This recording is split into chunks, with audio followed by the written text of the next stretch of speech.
使用截断的上半部分枝条扦插的小苗，每个枝条上已经发出了非常多的新芽。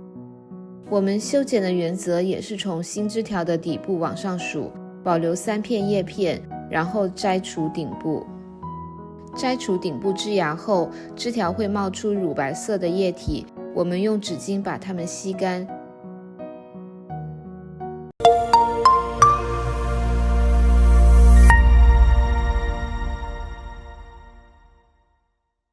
这是2年前我们通过剪枝条扦插的2棵无花果树，自从移栽到花盆中以后，就再也没有修剪过枝条，因为盆栽无花果根的生长空间有限，如果植株长得太高的话，会造成营养供给不足，挂果量很少。为了盆栽无花果长势更加矮壮饱满，长出更多的枝杈，今天我们就来对这2棵无花果树进行修剪。我们修剪的原则是从每根枝杈的底部往上数，大约保留3至4个枝节，然后把顶部的枝条截去。右侧这根枝条也是从底部往上数，保留4个枝节，同样把顶部剪去。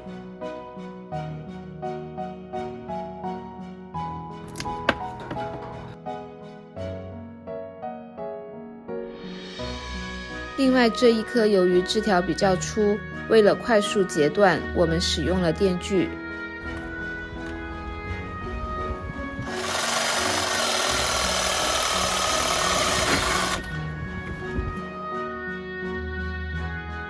这是截断的枝条，我们可以用来做扦插，繁殖出更多的无花果。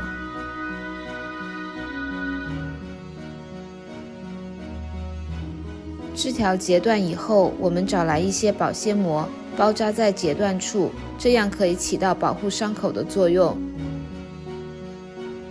有条件的可以使用一些多菌灵或者硫磺粉撒在伤口处，防止伤口碰雨水后被细菌感染。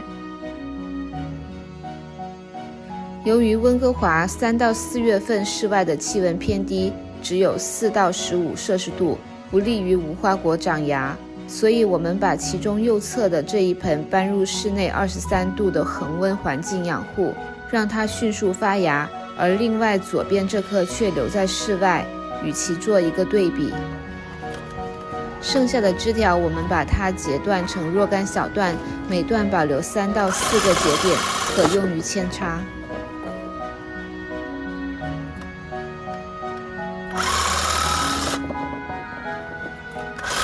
我们有做过一期视频，详细介绍了无花果枝条扦插繁殖的过程，有兴趣的朋友可以点击屏幕上方的链接来看看我们是如何扦插繁殖无花果的。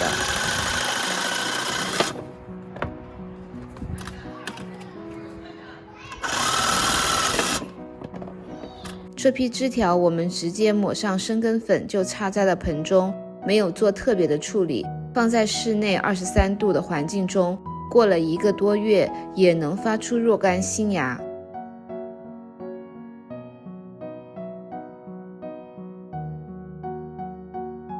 枝条修剪1个月以后，放在室内的这盆已经长出了4个新的芽点，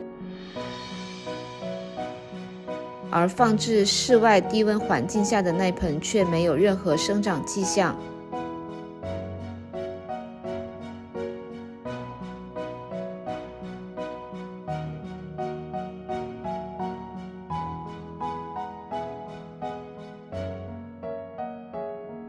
修剪后1个半月，室内这盆的叶片已经长得非常茂盛了，但是由于室内缺少光照，新枝条稍微有些徒长。再来看看我们使用截断的上半部分枝条扦插的小苗，每个枝条上已经发出了非常多的新芽。注意，这些都是我们在室内23度环境中进行养护的，只是拍摄的时候搬到了阳台。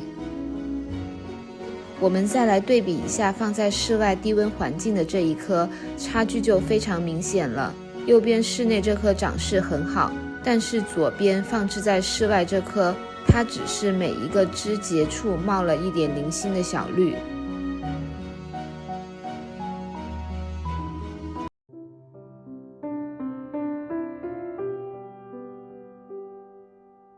室内养护这棵由于顶芽优势，靠近顶部的2颗新枝越长越长，完全抑制了其他芽点的生长，所以我们要将这棵无花果树做2次的修剪，让它发出更多的枝干来。我们修剪的原则也是从新枝条的底部往上数，保留3片叶片，然后摘除顶部。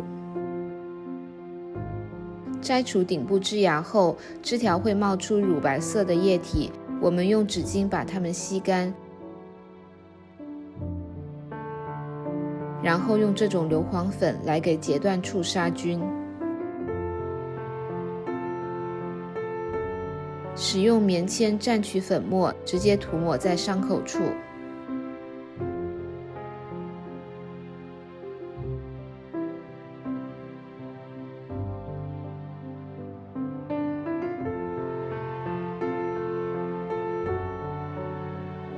2次修剪2天后，这些小苗继续飞快生长。另外，这棵大苗2次修剪的伤口也基本愈合。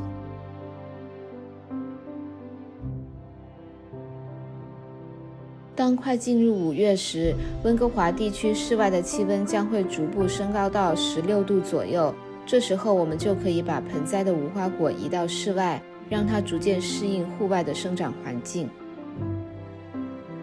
需要注意的是，刚拿出户外时，一定不能被太阳暴晒，需要做适当的遮阳，等植株逐步适应了室外的环境，才能直接的接受太阳的光照。好啦，这期我们就介绍到这里，我们之后还会出更多的无花果生长记录视频，欢迎大家订阅我们的频道，感谢大家的支持。